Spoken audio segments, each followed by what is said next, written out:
কেন বাংলাদেশি প্লেয়াররা আইপিএলের নিলামে তারা কোনো দল পেল না, এই প্রশ্নটা খুবই ঘোরাঘুরি করছে বর্তমান সোশ্যাল মিডিয়াতে। কিন্তু বন্ধুরা, বাংলাদেশি দলের যে প্লেয়াররা রয়েছে তারা যে আইপিএলে নিলামে কোনো ফ্র্যাঞ্চাইজি তাদের নেওয়ার আগ্রহ জানায়নি, তার মেইন কারণ যদি বলা যায়, দুই তিনটা কারণ রয়েছে।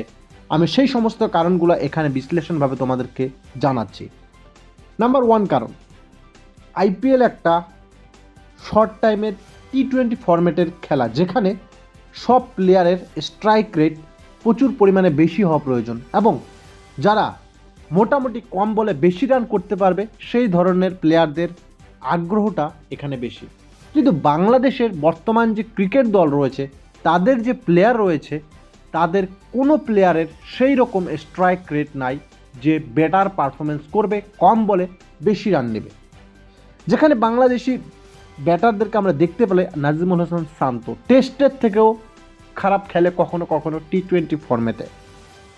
তারপরে যদি আমরা বাংলাদেশের অন্যান্য আরও ব্যাটারকে দেখি, সাকিব আল হাসান একসময় খেলতো, বয়স হয়ে গেছে, খেলতে পারে না। তো এই ধরনের ব্যাটিং পারফরমেন্স, অন্যদিকে বোলিং পারফরমেন্সও তাদের সেই রকম তুখার নেই। তাই এক নাম্বার কারণ হিসেবে আমার মত এটাই।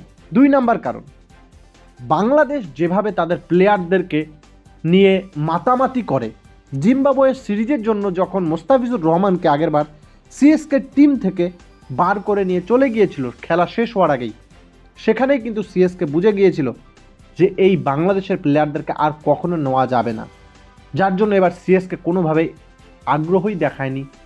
মোস্তাফিজুর যখন নিলামে তার দর উঠল সেই সময়, বা অন্য কোনো ফ্র্যাঞ্চাইজিও এই জিনিসটাকে লক্ষ্য করেছে যে বাংলাদেশি প্লেয়াররা যদি খেলতে আসে তাদের সম্পূর্ণ আইপিএল সিজনের জন্য এনওসি দেওয়া হয় না, তো প্লেয়ার নিয়ে ভালো পারফরমেন্স করলে তাদেরকে হাতছাড়া হতে হবে, বরঞ্চ তাকে না নিয়ে অন্য প্লেয়ারকে নিয়ে তাকে তৈরি করা অনেক বেটার।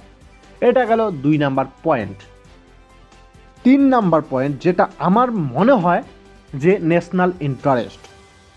যেভাবে ভারতের সাথে বাংলাদেশের সম্পর্ক বর্তমান তলানিতে গিয়ে ঠেকেছে, সেই পরিস্থিতি বিবেচনা করেও কিন্তু ফ্র্যাঞ্চাইজির মালিকরা যারা রয়েছে তারা ইন্ডিয়ান, তারা ভারতকে ভালোবাসে, তাই তারা বাংলাদেশি কোনো প্লেয়ারকে না নেওয়ার আগ্রহ দেখিয়েছে। যেই জন্যই তো মোস্তাফিজুর দর উঠলেও কেউ কোনো আগ্রহই দেখায়নি, তানজিম হাসান সাকিবের কোনো আগ্রহই দেখায়নি, সাকিব আল হাসানের নামটা পর্যন্ত আসেনি। তো এই সমস্ত কারণের জন্য বাংলাদেশি প্লেয়ারদেরকে আইপিএলে কোনো দল আগ্রহ দেখায়নি।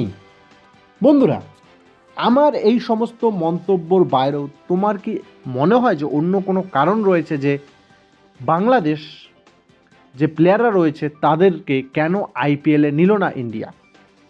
তোমাদের মূল্যবান মন্তব্য অবশ্যই কমেন্ট বক্সে জানাও।